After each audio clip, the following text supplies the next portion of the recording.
First thing that you should know about inverses of each other is you're going to switch the x and the y's. Or in other words, your domain and your range switch. So the x's represent your domain and the y's represent your range. And we're going to use a different notation. So you might recall that we used to say that y was the same thing as f of x. And now what we're going to say is that the inverse notation, instead of writing down f of x as our new way to write down the y, we're going to write down f and there's a little -1 with an x. And that's going to indicate that we've found an inverse. So the last thing I want to tell you about inverses that you might want to note is that when you're doing inverses graphically, you can look at those inverses and reflect them over the line y equals x. And I'll show you what that looks like as we do a graph. So that line y equals x, which is a diagonal line that goes through the origin, acts as a mirror and you reflect something over it. So let's talk about a few examples. First example. If we're looking at doing an inverse, we might recall that the f of x, which is our new way to write down the y, I'm just going to write down y so I remember, looks like this. So this is what we're used to seeing the function look like. This is a line with a y-intercept of 6 and a slope of 3. And if I want to find the inverse function, the first thing that I will do is I will switch my x and my y around. So now, instead of writing it this way, I'm going to write x equals 6 plus 3y. So step 1, switch the x and the y. And now the only thing you have to do is solve for the y, or in other words, get it alone. So in order to get the y alone, I'm going to subtract off 6 from both sides. And now on the right-hand side, I have 3y, because the 6's undo each other. Positive 6 and negative 6 are 0. And then the x and this -6 on the left side can't go together, of course, so we just write them as x minus 6. And then I'm almost done getting the y alone. So to get the y alone, all I'd have to do is divide both sides by 3.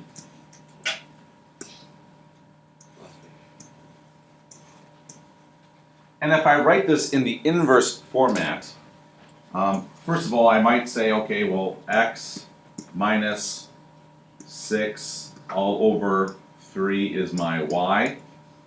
If I wanted to, instead of writing down that I have a y, I could have instead used the notation f inverse of x equals the x minus 6 all over 3. So whenever somebody in math sees f with that little -1 there, x, they know that this thing that you see now is the inverse of what I started with. Okay, so x minus 6 over 3 equals y, or f inverse I would take on a test. Either one's good.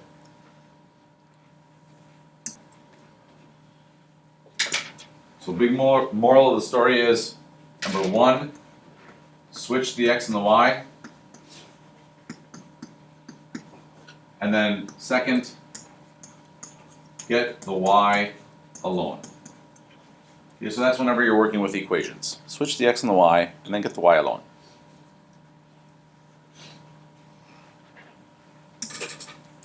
Sometimes finding an inverse is actually a lot easier. Actually, there are 2 other ways that you could be looking for your inverse that might be a lot easier.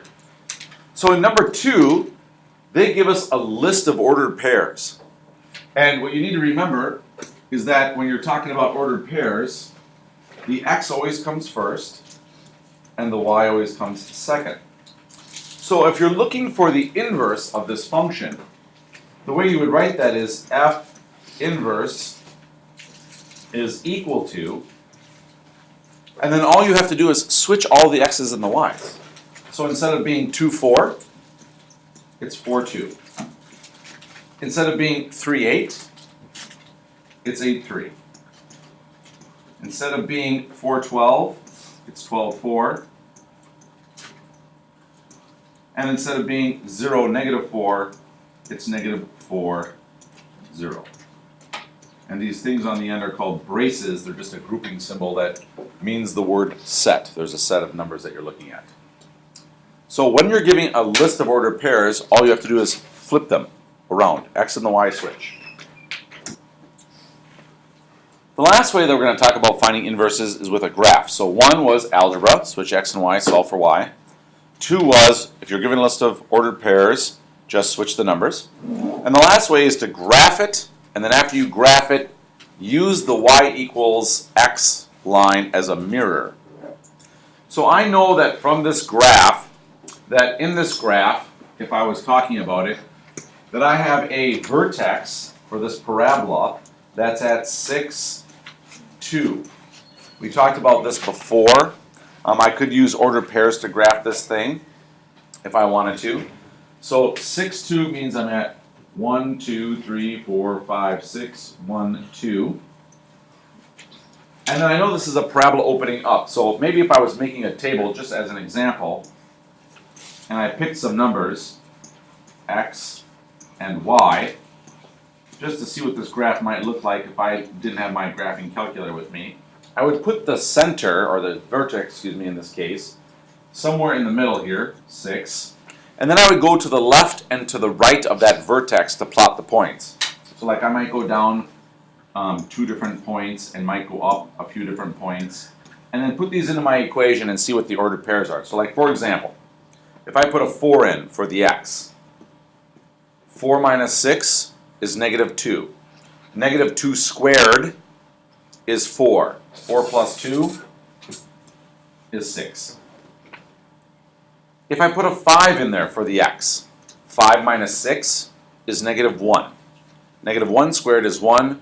1 plus 2 is 3. And at 6, we already know that the vertex is at 6, 2, so I know this is a 2. And the cool thing about parabolas, that's really nice if you realize this, is that they're symmetric, which means whatever happens on the left side happens on the right. So this is going to be a 3, and this is going to be a 6. So I plot these points.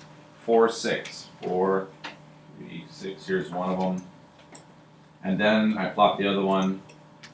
5, 3, 7, 3, and whatever that last one was, I think it was 8, 6. And this set of points is my parabola. So I graph my parabola.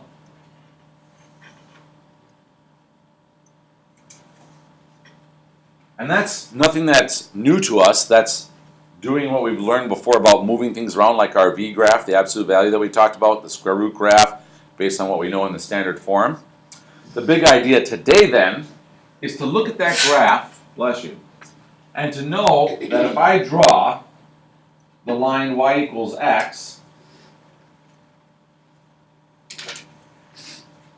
so that line right there is the line y equals x, that if I want to find the inverse of the purple graph, all I have to do is reflect or mirror that picture over that line. Now for me, that's kind of challenging visually to do. I don't know why, but it is. I'm kind of a visual learner. So what I'll do instead, which we learned in number 2 right before it in the red, is I will just switch all of the coordinates and plot them and then graph it. So for example, in my table that I wrote in purple, instead of going to the coordinate 4, 6, I'm now going to plot the coordinate 6, 4. So I go 1, 2, 3, 4, 5, 6, 1, 2, 3, 4, and I put a dot. Instead of going 5, 3, 5, 3, I'm going to go with 3, 5. So 1, 2, 3, 1, 2, 3, 4, 5. Instead of going with 6, 2, I'm going to go with 2, 6.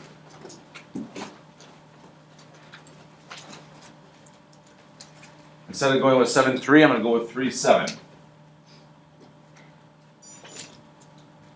And instead of going with 8, 6, I'm going to go with 6, 8.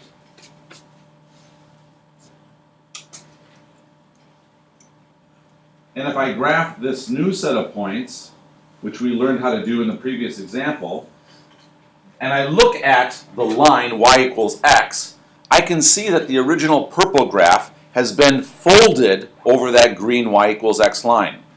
So there are three ways to find inverses. One, if you're given an equation, switch the x and the y, get the y alone. Two, if you've given a list of ordered pairs, just flip the numbers. And three, if you're given a graph it, draw the line y equals x, and reflect it over it.